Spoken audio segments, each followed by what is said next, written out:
Mom, you're destroying my future over a car, my son Ryan shouted across the dinner table, loud enough that my granddaughter stopped chewing her mashed potatoes and looked up in confusion.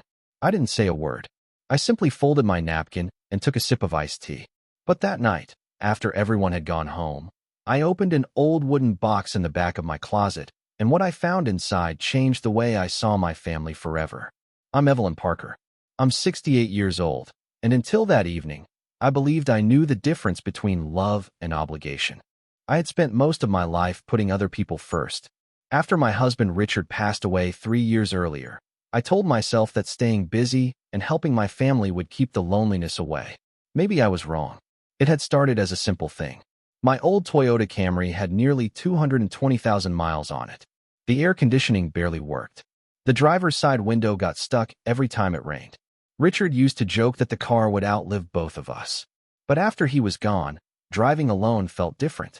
Everything felt different. So after years of saving, clipping coupons, and saying no to myself, I finally bought something nice. A silver Lexus RX. Nothing flashy. Nothing outrageous. Just something reliable, comfortable, and easy on my aging back. I paid cash. No loans. No debt.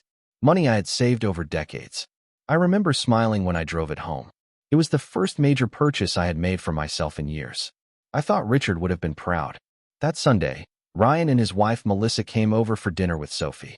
My granddaughter was 11 and still gave me hugs that made bad days feel lighter. I had roasted a chicken, made green beans with almonds, and baked the peach cobbler Sophie loved. For the first hour, everything seemed normal.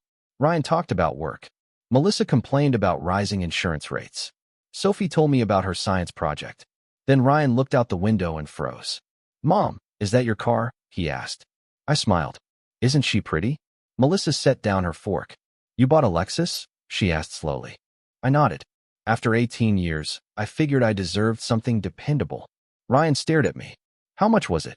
I laughed softly. "Enough. But I paid for it myself." His face changed. I had seen that expression before, but never directed at me. "Mom, are you serious?" he asked. "You know we're trying to get ahead. You know how expensive everything is right now." I blinked. "Ryan, I used my own savings." Melissa crossed her arms. "Honestly, Evelyn, that money could have helped Sophie with college." I looked over at Sophie. The poor girl looked embarrassed. "Sweetheart," I said gently, "Grandma has always helped when she could." Ryan slammed his hand on the table hard enough to rattle the silverware. "No, Mom. You're thinking only about yourself. You're destroying my future over a car." The room went silent. Sophie lowered her eyes. Melissa didn't say a word. She simply nodded. That hurt more than I could explain. I looked at my son, the little boy who used to crawl into bed after thunderstorms. The boy Richard coached in Little League. The boy I had worked double shifts to send to college. And somehow, all he saw sitting across from him was a woman who had no right to spend her own money. I smiled softly. "I see," I said quietly. Nobody noticed how cold my voice had become. Nobody noticed I barely touched dessert. Nobody noticed that after they left, I stood alone in my kitchen for nearly 20 minutes, staring at the empty plates. Then I climbed the stairs to my bedroom. I opened the closet, moved aside an old blanket, and reached for the wooden box Richard had asked me never to throw away. As I lifted the lid, I whispered something I hadn't said in years. "I think I understand now, Richard." 18 months after Richard passed away, people still told me that time would make things easier. I never argued with them. I simply smiled and nodded because it seemed kinder than explaining that grief does not disappear. It just becomes quieter. Some mornings, I still woke up expecting to hear his footsteps coming down the hallway. Sometimes I would reach for the other side of the bed before remembering that it had been empty for 3 years. The silence was what surprised me the most. Richard had filled every room with small sounds. He whistled while making coffee. He watched old Western movies too loudly. He hummed while watering the flowers in the backyard. After 44 years of marriage, silence felt unnatural. I kept his favorite coffee mug in the cabinet exactly where he had left it. I never moved his old reading chair by the living room window. His flannel jacket still hung in the mudroom closet. Friends told me I should put those things away. I could not. They made the house feel less lonely. During the first year after he passed, I found myself looking for reasons to keep moving. I volunteered at church. I joined a book club. I spent more time baking. But the thing that gave me the most comfort was helping Ryan and his family. I told myself that was what mothers did. Ryan had a good job managing construction projects, but there always seemed to be something. A home repair, school expenses, a surprise bill. Melissa's real estate business had slow months. Sophie needed braces. I never minded. Richard and I had spent our lives saving carefully. We had planned for retirement. We had paid off the mortgage years earlier. We did not live extravagantly. Richard used to laugh and say that we were boring people with boring habits. But boring habits built security. I remember one evening about 6 months after his funeral. Ryan had called sounding exhausted. There had been a problem with the roof after a storm. Insurance was taking forever. He sounded embarrassed. I could hear the stress in his voice. I drove over with homemade soup and an envelope. $10,000. He hugged me and promised he would pay me back. I told him not to worry about it. Family helps family. Another time, Melissa had quietly mentioned that Sophie's private school tuition had increased. She never asked directly. She just sighed during dinner. The next week, I mailed a check to the school. Nobody knew. At least, I thought nobody knew. Christmases became smaller after Richard was gone. I no longer decorated every room. I skipped the giant tree. But I still bought presents for Sophie. She always thanked me with handwritten cards. Those cards lived in my nightstand drawer. They meant more to me than anything money could buy. Some nights, after dinner, I would sit in Richard's chair with a blanket over my lap and talk to his photograph. I would tell him about Sophie making honor roll. I would tell him about Ryan getting another promotion. I would tell him about Melissa selling another house. I always ended with the same sentence. They are doing well, Richard. We raised him right. Looking back now, I realized something I refused to see back then. Every time I helped, Ryan sounded relieved. Every time I gave, Melissa smiled. Every time there was a problem, my phone rang. But whenever life was easy, weeks sometimes passed without hearing from them.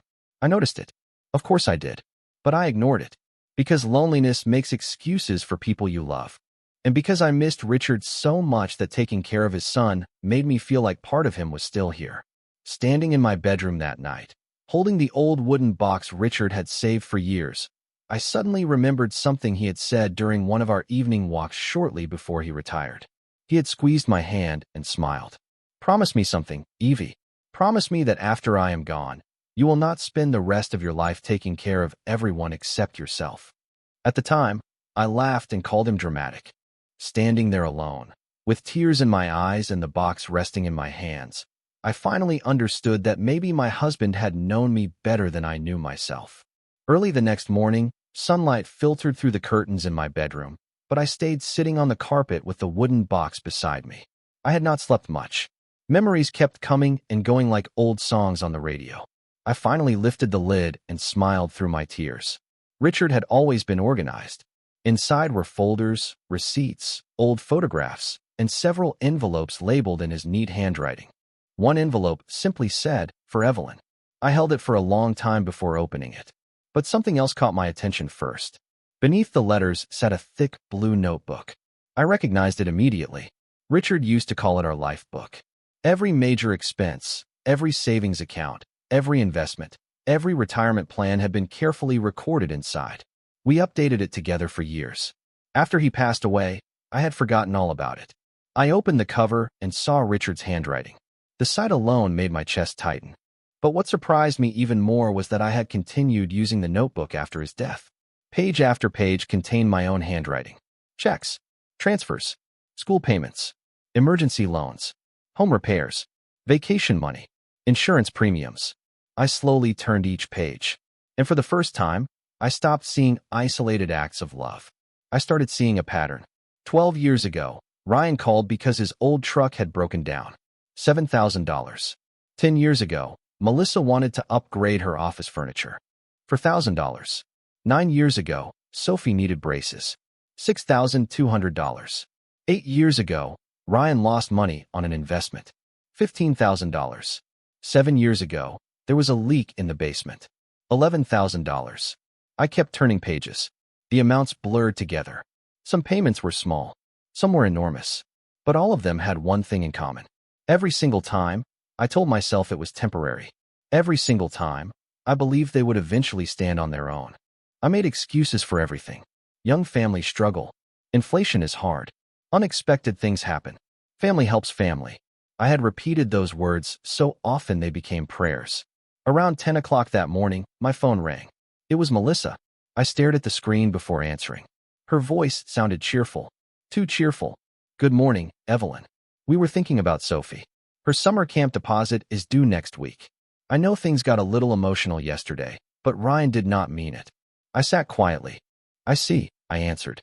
Anyway, she continued, the deposit needs to be paid by Friday.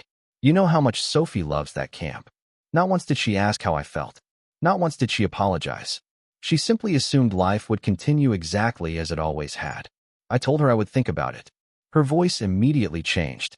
Well, just let us know. We are counting on you. Counting on me. Those words stayed in my mind long after we hung up.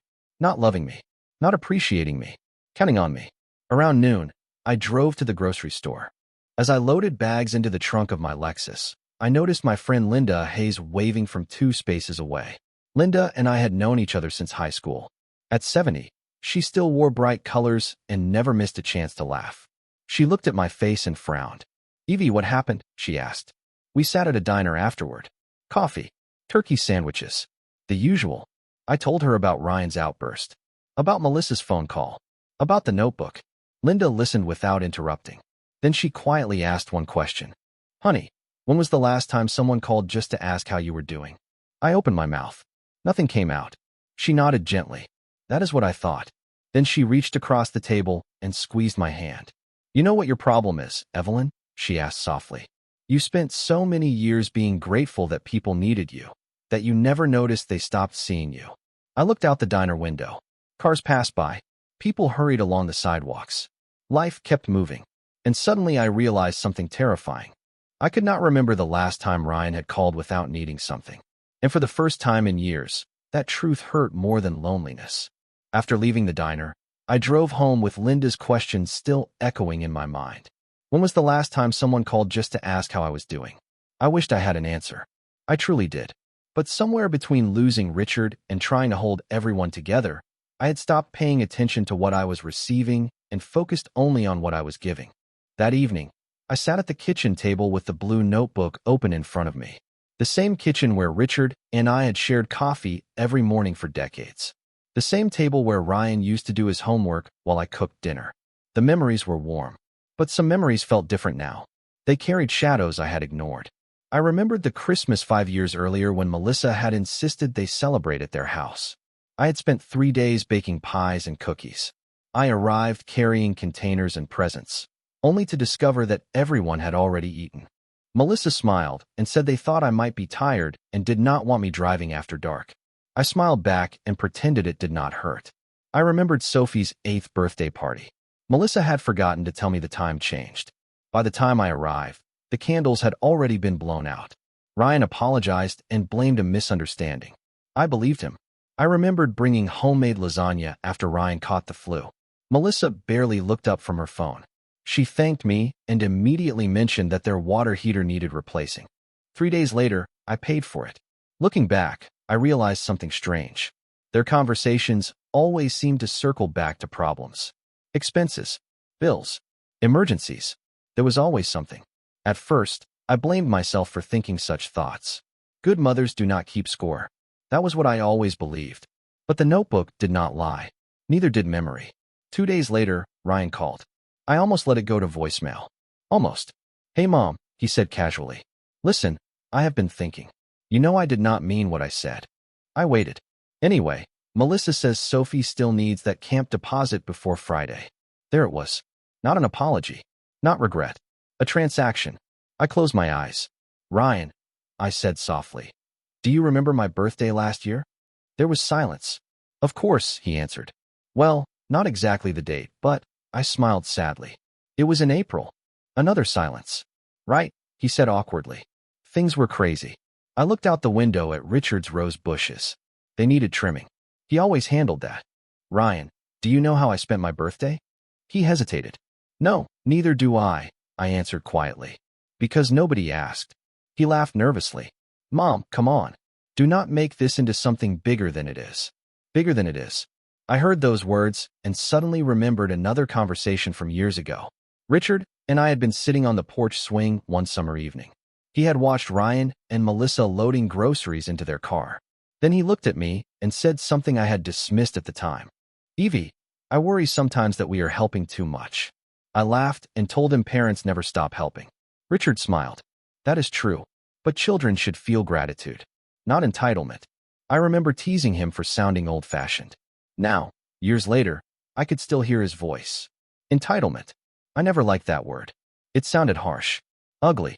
It did not fit the image I had built in my heart. But sitting there with Ryan on the phone, listening to him explain how busy life had been while casually mentioning another expense, I began to wonder if Richard had seen something long before I did. "Mom," Ryan asked, "are you still there?" I looked at the blue notebook. I looked at the old photograph of Richard on the refrigerator. And for the first time in my life, I asked myself a question I had avoided for years.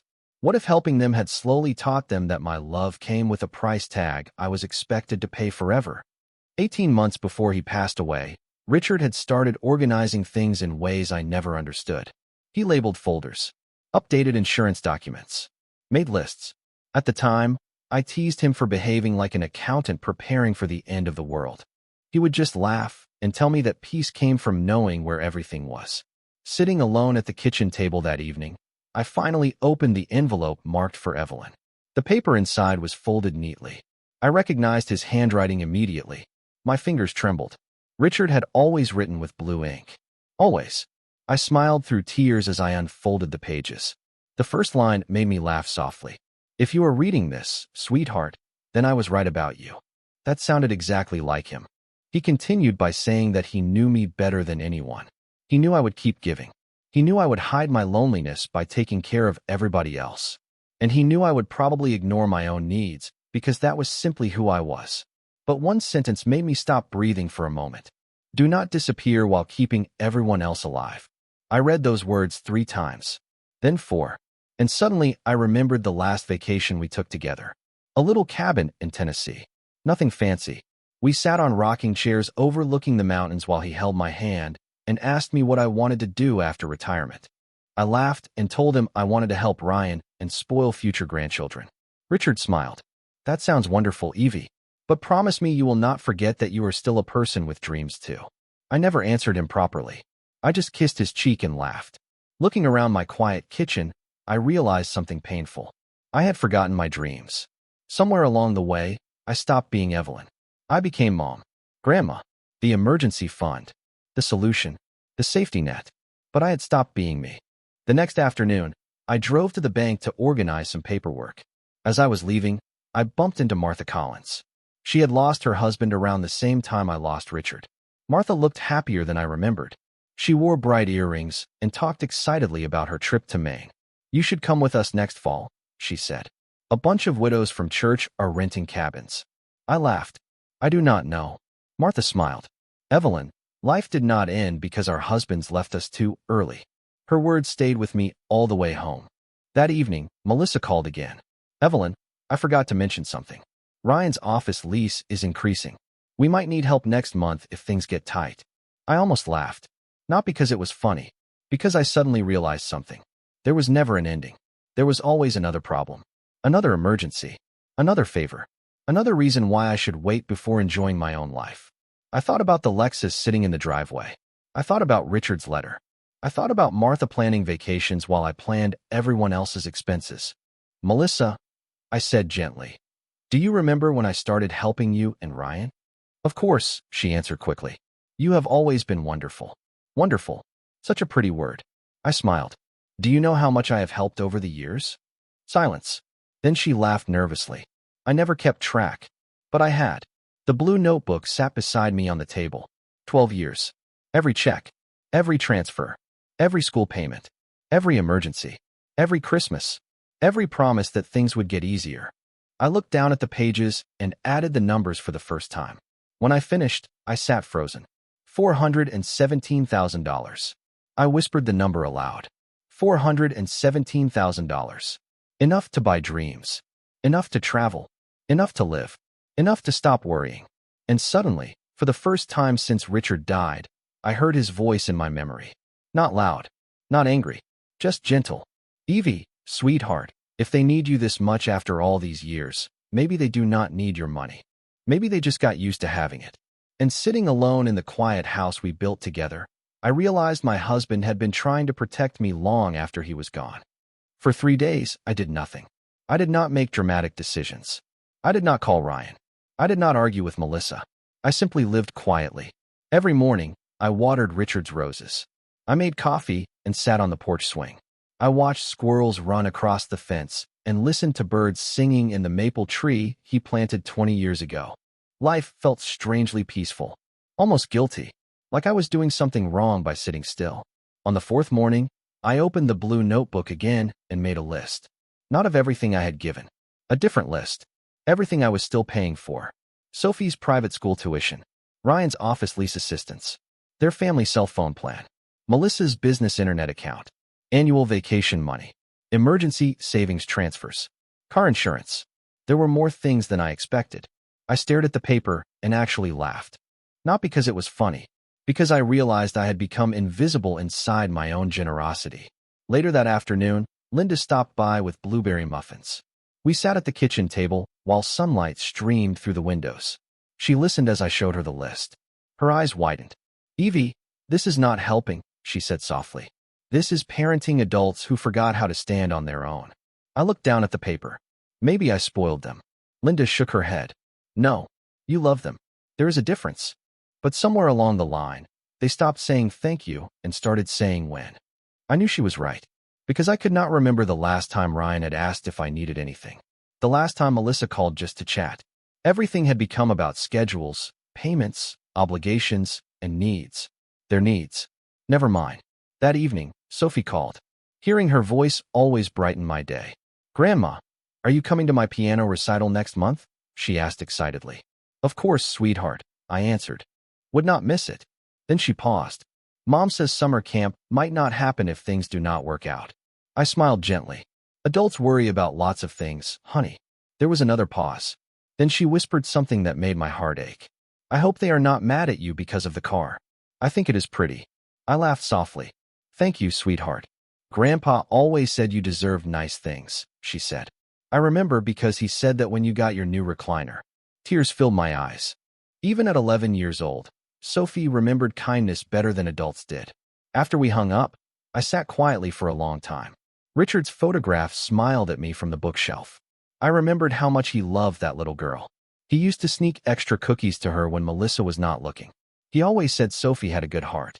Maybe that was why she noticed things everyone else ignored. The next morning, I drove to the bank. The young man, named Daniel, who handled my accounts, greeted me warmly. He had helped Richard and me for years. "Good morning, Mrs. Parker," he said. "What can I do for you today?" I handed him a list. "I need to review some automatic payments." He smiled and began typing. Then his expression changed slightly. "These are substantial monthly amounts," he said carefully. "Yes," I answered. "I know." He looked at me kindly. "Are you sure?" I thought about Ryan's voice. About Melissa's assumptions. About $417,000. About Richard's letter. About Sophie telling me Grandpa said I deserved nice things. I smiled. "I have never been more sure of anything." Daniel nodded respectfully. "All right, Mrs. Parker." One by one, we reviewed every payment, every transfer, every automatic draft.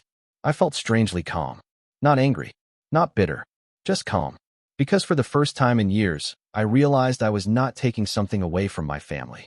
I was simply stepping out of a role I should never have occupied in the first place. And as I walked out of the bank into the afternoon sunshine, I felt something I had not felt since Richard was alive. Freedom.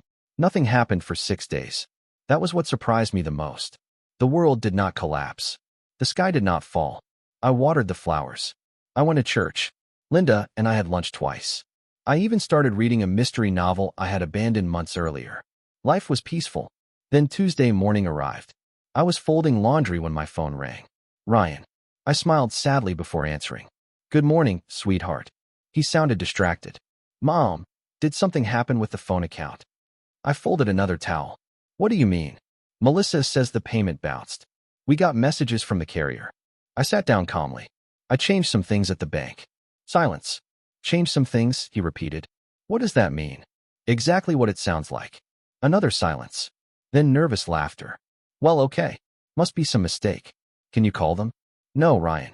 His voice changed immediately. What do you mean no? I mean no. He laughed again, but this time there was no humor in it. Mom, we need our phones. Then I suppose you should pay for them. I heard him inhale sharply. You are serious? Yes. Over one argument. I looked at Richard's photograph on the bookshelf. No, sweetheart. Not over one argument. He muttered something under his breath and hung up. 2 hours later, Melissa called. Her voice sounded sweeter than honey. Evelyn, there seems to be some confusion with our internet account. My business depends on it. I understand. Can you fix it? No, silence. I am sorry, she asked. I said no. Evelyn, I think maybe you are upset, and, Melissa, I am not upset. Then why are you doing this? I smiled softly. Because it is time. Another silence. Then the sweetness disappeared. You know Ryan is under a lot of pressure. So am I. What about Sophie? She asked quickly. What about her? Summer camp. Piano lessons. School. I closed my eyes. There it was again. Not me. Not how I felt. Not what happened at dinner. Just payments. Melissa, I said gently. You and Ryan are 42 and 39 years old. That is not fair, she snapped. Family helps family. I almost laughed.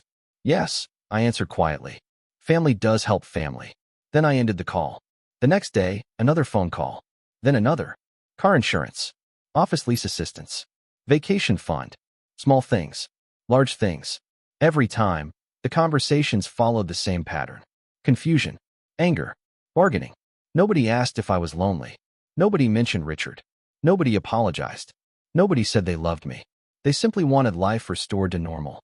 Their normal. By Friday evening, Ryan was furious. Mom, I do not understand what happened to you.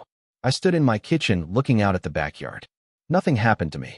Then why are you acting like this? Like what? Cold. I smiled sadly. Ryan, I have been warm for 12 years. He said nothing. I continued. Warm enough to pay for broken water heaters.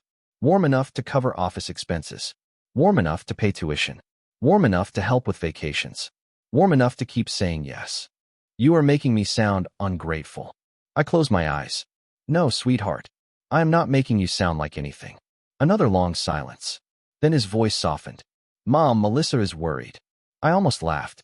Is she worried about me? Silence. Ryan. More silence. Finally, he answered quietly. No. I nodded even though he could not see me. That is what I thought. After we hung up, I poured myself a cup of tea and sat on the porch swing. The evening breeze carried the scent of roses. Richard's roses.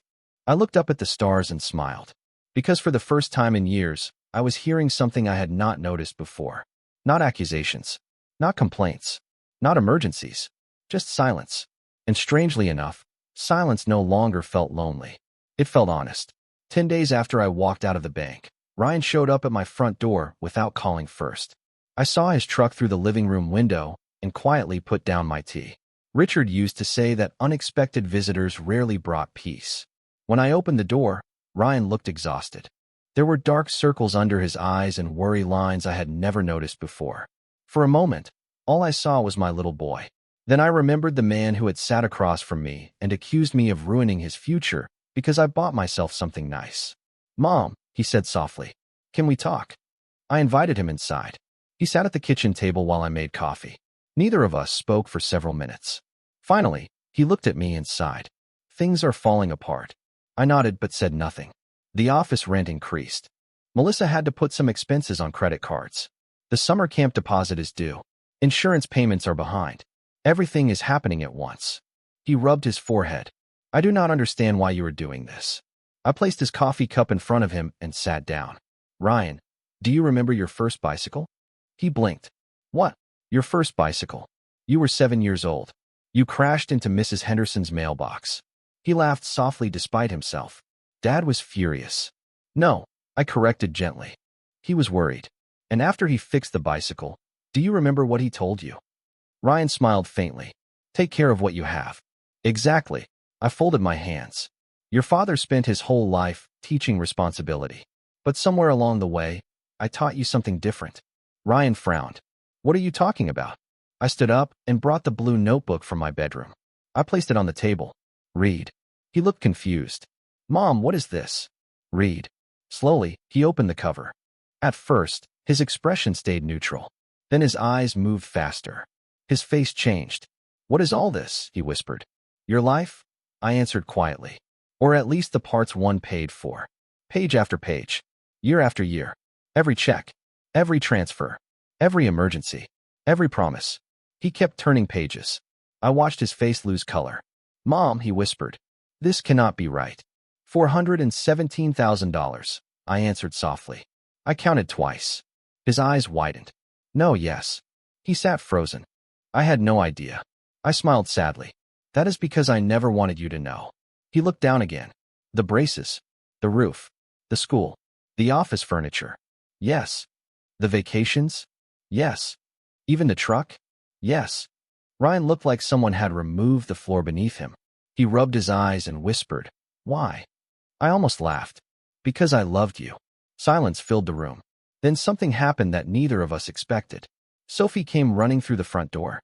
Melissa followed behind her carrying grocery bags. Apparently, they had come together. Sophie hugged me immediately. "Grandma," she said happily. Then she stopped and looked at her father. "Daddy, why are you crying?" Ryan quickly wiped his eyes. "I am okay, sweetheart." Sophie looked at the notebook. "What is that?" Nobody answered. Then she asked the question that changed everything. "Mommy and Daddy are not mad because Grandma bought a car, are they?" Melissa froze. Ryan lowered his head. Sophie frowned. "Grandpa always said Grandma deserved nice things too." The room became completely silent. Even Melissa could not speak. And standing there in my kitchen, I realized that children sometimes see the truth adults spend years avoiding. Because an 11-year-old girl understood something that two grown people had forgotten. Love was never supposed to mean ownership. The weeks that followed were quieter than I expected. There were no dramatic scenes. No shouting. Just long silences and uncomfortable truths. Ryan called more often, but the conversations were different now. He asked how I was sleeping. He asked if the roses were blooming. Sometimes we talked about football or old movies Richard loved. The first few calls felt awkward, like two people learning a language they should have spoken years ago. Melissa stayed distant for a while. I did not blame her. Pride is heavy. It takes time to put down. Then one Saturday afternoon, she surprised me. She arrived alone carrying a peach pie. She stood on the porch looking nervous. "I made this," she said quietly. I smiled and invited her inside. We sat in the kitchen where so many memories lived. For several minutes, neither of us spoke. Then she looked down and whispered, "I owe you an apology." I said nothing. "I got used to things," she continued. "I stopped seeing them as gifts. I started seeing them as part of life." Tears filled her eyes. That was wrong. I reached across the table and squeezed her hand. "Thank you for saying that." She cried. So did I. Healing is not loud. Sometimes it happens in whispers. Sophie still came every Sunday. We baked cookies together. We watched old movies. She beat me at board games and laughed every time. One afternoon, she pointed to the Lexus and smiled. "Grandma, I still think it is pretty." I laughed. "Thank you, sweetheart." "Grandpa would too," she answered. Some days, I still missed Richard so much it hurt. But now, when I sat on the porch swing in the evenings, the loneliness felt different. Softer somehow. Like grief had become a companion instead of an enemy. In October, Linda convinced me to take that trip to Maine with the church group. I almost said no. Then I remembered Richard's letter. Do not disappear while keeping everyone else alive. So I packed my suitcase. The ocean air was cold and beautiful. We laughed like teenagers. We ate lobster rolls and walked along rocky beaches. I bought myself a ridiculous pink sweatshirt that Linda said made me look 30 years younger. For the first time in decades, I did something without asking whether everyone else approved. One evening, sitting by the water, I looked at the sunset and thought about all the years I had spent apologizing for taking up space. Apologizing for resting. Apologizing for spending money on myself. Apologizing for wanting small joys. And suddenly I understood something. Love and sacrifice are not the same thing. Love gives, but love also receives. Love respects. Love notices. Love says thank you. Back home, Ryan came over one evening, carrying 2 cups of coffee. He sat beside me on the porch swing Richard had built 25 years earlier. "Mom," he said quietly, "I have spent months thinking about what happened." I nodded. "I know." Tears filled his eyes. "I was wrong." I smiled softly. "I know." He laughed through tears. "You always know." We sat in silence for a while. Then he looked at the stars and whispered, "Dad would be disappointed in me." I smiled. "No, sweetheart. Your father would be proud that you learned." He wiped his eyes. "And you?" I looked toward the rose bushes swaying gently in the breeze. "I think your father would be proud of me too." Ryan smiled. "Why?" I leaned back and closed my eyes. Because after all these years, I finally stopped apologizing for being happy.